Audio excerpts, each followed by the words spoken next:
Nagprotesta ang ilang empleyado ng ABS-CBN dahil sa iba't ibang reklamo. Hindi raw tama ang nakukuhang compensation kaya iaakyat nila ito sa Kongreso.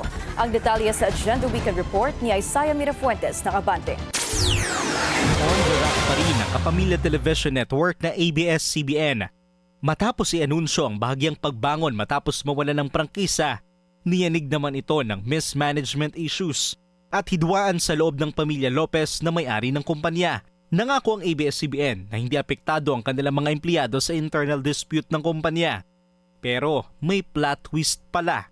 Ibigay ang tamang sahod para sa mga driver ng ABS-CBN!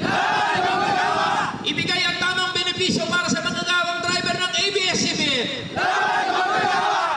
Ayon sa mga nagprotesta sa labas ng ABS-CBN compound, ang turing ng Kapamilya Station sa kanilang mga driver at assistant cameraman sa salita lang. Dahil sa totoong buhay raw, pang-aabuso raw ang ginagawa sa mga ito.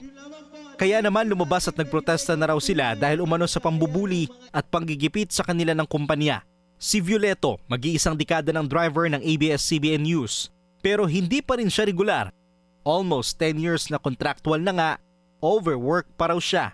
Dahil kahit driver nasa kontrata niya, ginagawa rin daw siyang assistant cameraman.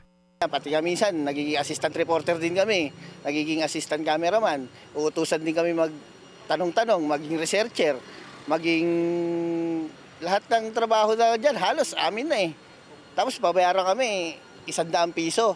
Wala rin daw silang hazard pay kahit ibinabato at nagko-cover ng mga balitang delikado sa kanilang buhay.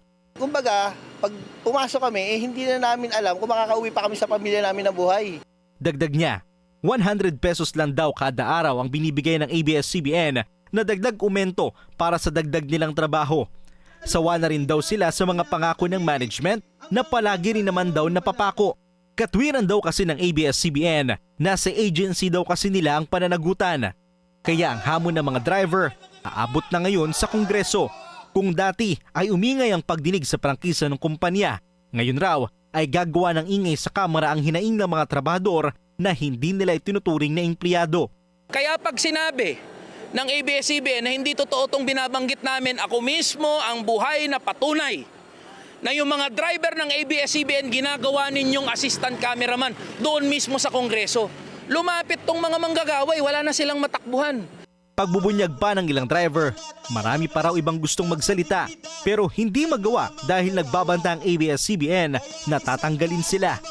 Sinubukan ng Billionaire News Channel na kunin ang panig ng ABS-CBN News. Itinuro naman kami kay ABS-CBN Communication Head, Kane Chua, pero wala pa siyang tugon sa BNC hanggang sa ngayon. Para sa Agenda Weekend, Isaiah Mirafuentes, Abante.